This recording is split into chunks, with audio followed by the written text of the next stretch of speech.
ჩვენ მოსახლეობას მოეხსენება, რომ 2014 წლიდან ჩვენ ვცდილობთ შევქმნათ ქვეყანაში სისტემა, სადაც ყველა მოქალაქეს ეძინება მშვიდად და ამავე დროს ეცოდინება, რომ მის პირად სივრცეში, მის სამზარეულოში, სახლში არავინ არ ახორციელებს მიყურადებას, არავინ არ უყურებს რასაკეთებს, თუ ის არ ჩადის დანაშაულს.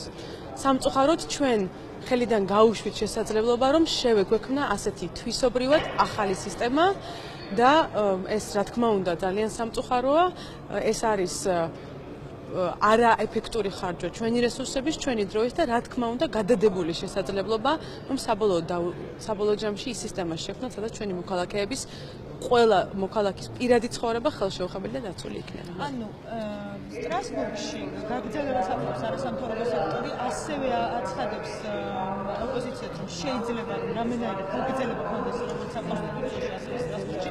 პრეზიდენტი ამ ყველაფერში ჩაერთვება თუ არა და იქნება თუ არა ანუ შემდგომი გაგრძელება ამ მიმართულებით. ჩვენ ვიცით, რომ ამ სისტემის შექმნის ცდელობა მომდინარეობს 2014 წლიდან. 2014 წლიდან ვცდილობთ დავწეროთ ისეთი კანონი, რომ სადაც გათვალისწინებული იქნება ყველა მოქალაქის პირადი ცხოვრების ხელშეუხებლობა, დაცული იქნება ყველა მოქალაქე.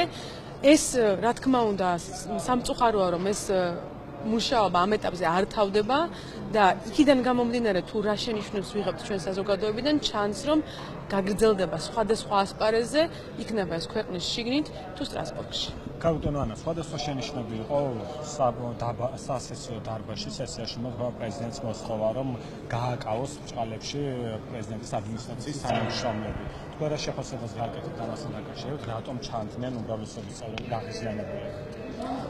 საქმე იმაშია, რომ დღეს გაისმა რამდენიმე განცხადება, რომელიც შეიცავდა მითითებებს, თითქოს საქართველოს პრეზიდენტი, რომელიც არის ქვეყნის მთავარსარდალი, აზიანებს ქვეყნის უსაფრთხოებას. ჩვენ მიუთითეთ და ვიმეორებთ ამას, რომ იმ ვითარებაში, რომ ჩვენ ქვეყანაში დამკვიდრებული იყო კუდიანებზე ნადირობა, მნიშვნელოვანია, რომ განსაკუთრებული პასუხისმგებლობით მოვეკიდოთ ამ ტიპის განცხადებებს.